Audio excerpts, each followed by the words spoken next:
Well, sometimes the impossible is actually possible. And that is, it is possible because what we think to be, or what we imagine to be, or what we believe to be impossible is in fact possible. It is because we just can't see. We just can't imagine or think of the myriad possibilities that exist beyond our own limited experience, our own too narrow imagination or way of thinking. To expand those, I have something to show you. A balloon. Now, ordinarily, we believe it is impossible to put very sharp things through a balloon. It doesn't usually go very well. Let's give it a shot, shall we? Because I think it's possible to stick this very sharp skewer, kebab skewer, right through this balloon. Should we give it a shot? Yes. Should I take a poll? How many think it's possible? Okay, not too many. Got it? Here we go. Ready? 1, 2, 3.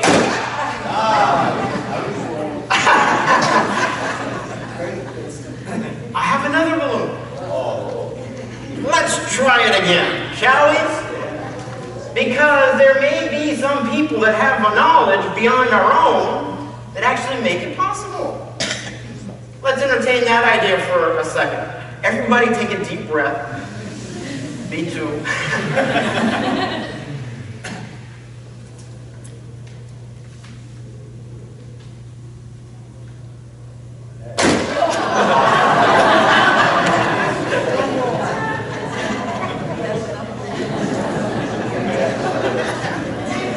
So here I have a balloon. I gotta loosen up a little bit. Let's try this again. You know what? I have a whole bag of skewers here. I think I need a fresh skewer. Here we go. Again, a deep breath. Everybody. Oh man. Look at that. You can see it going again.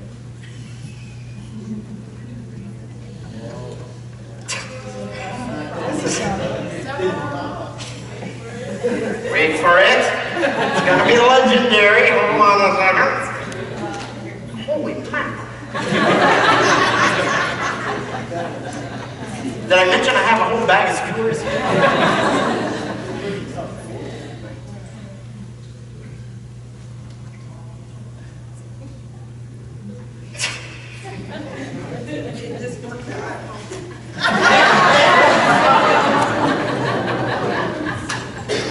I have a balloon here.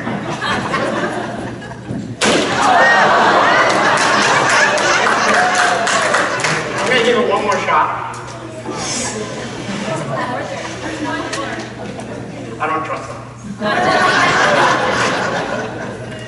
Okay, you just saw me blow that up, so you know it's all good. Let me try this one more time.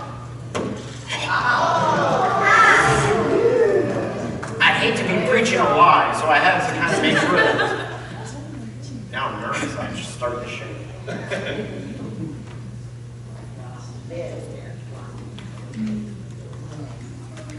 Come.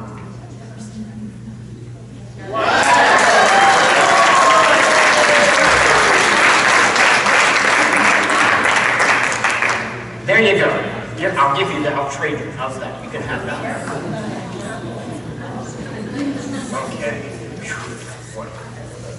Yes, it was very close. So, what makes that seemingly impossible, it was almost impossible, but we got there. What makes that impossibility possible?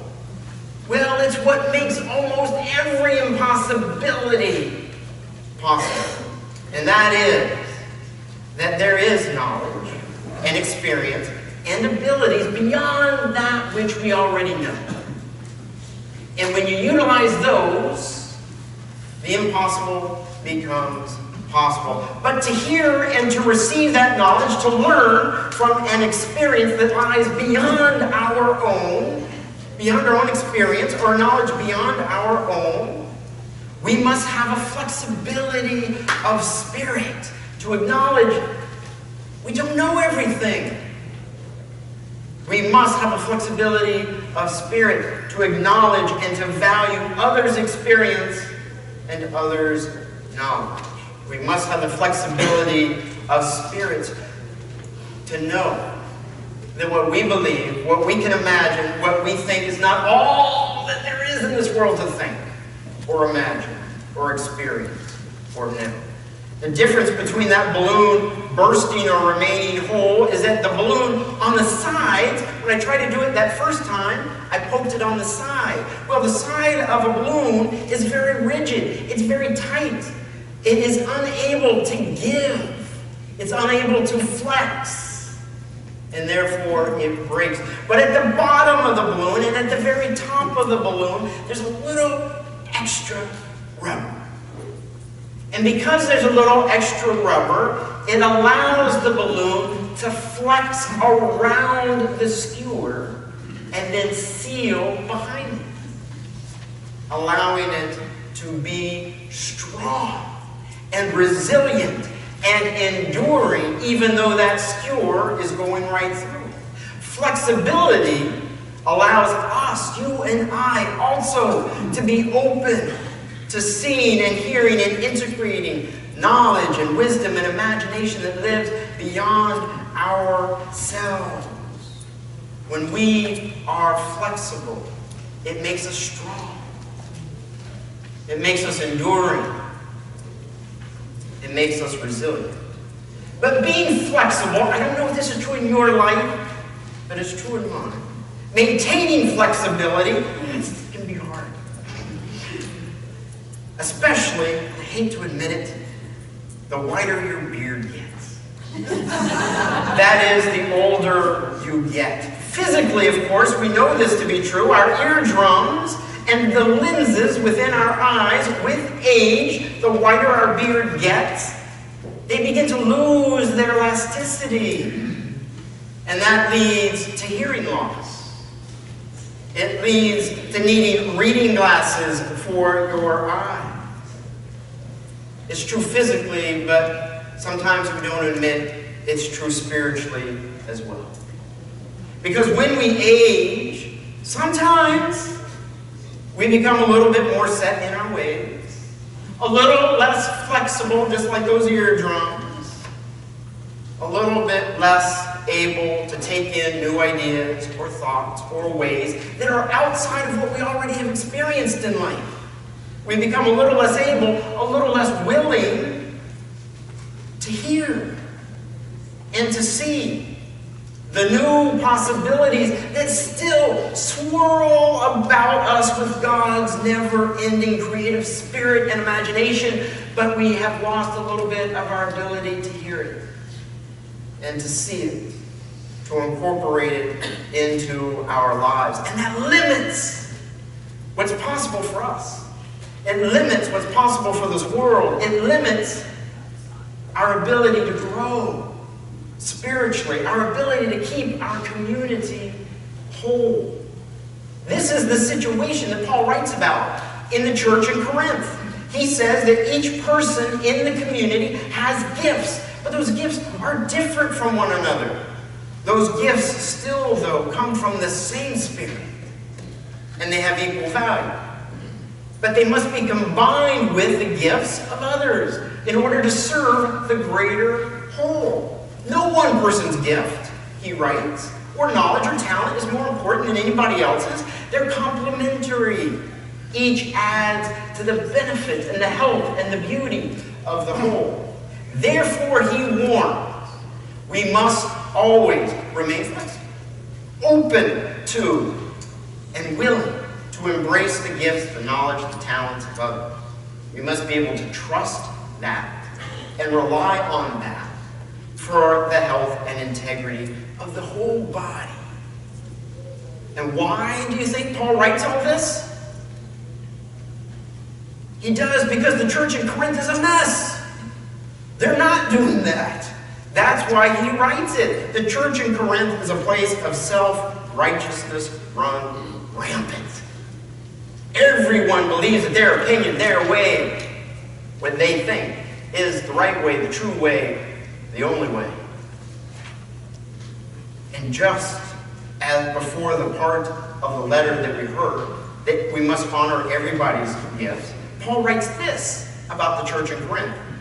When you come together as a church, it is not for the better. It actually makes things worse. Wow. For there are quarrels and there are divisions among you. Should I commend you? No, I do not commend you. You see, Paul fears that the quarrels will break the Corinth church in two. And in fact, that is what happens. And that continues to happen. I don't know if you know, but there are over 45,000, I'll say that again, 45,000 different Christian denominations. That church in Corinth has divided and divided and divided. There's 45,000 now. Each, of course, has what they think to be the right way, the true way, to worship, to administrate its matters, to make decisions, to interpret Scripture, to serve communion. Self-righteousness is a sharp knife which cuts community apart. Humility is the balm that heals. And it is what makes today possible. Today is Worldwide Communion Sunday. All 45,000 different denominations in the Christian church, almost, muster the flexibility enough to celebrate communion on the same day, no matter what their usual tradition is. Flexibility in practice, in thought. It opens our ears, it opens our hearts, it opens our eyes, and it creates miracles. It allows impossible things possible. It heals what has been broken and divided. It allows something new, something better to occur than old, tired, destructive patterns. But that flexibility is in short supply in our world. Today, there are polemic platitudes, extreme exclamations. They are rampant all around us. Social media can be that sharp knife. These things, they garner attention. They get noticed. They make ratings. They make political points.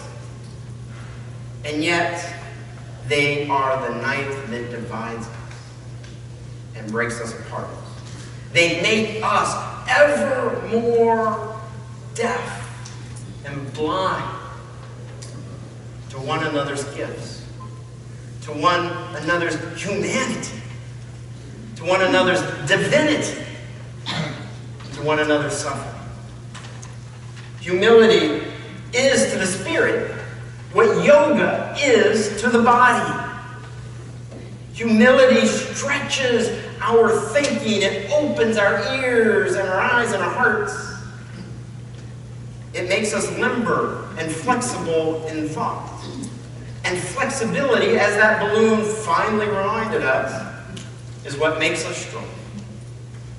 Seeing the destructive patterns in the Corinthian church, Paul then writes the Philippian church and says, please, don't go the way of the Corinthian church. Imitate instead the humility of Christ. That's what he says in Philippians. So in that spirit, in the spirit of expanding a worldwide communion, I have a series of questions that I want you to reflect upon.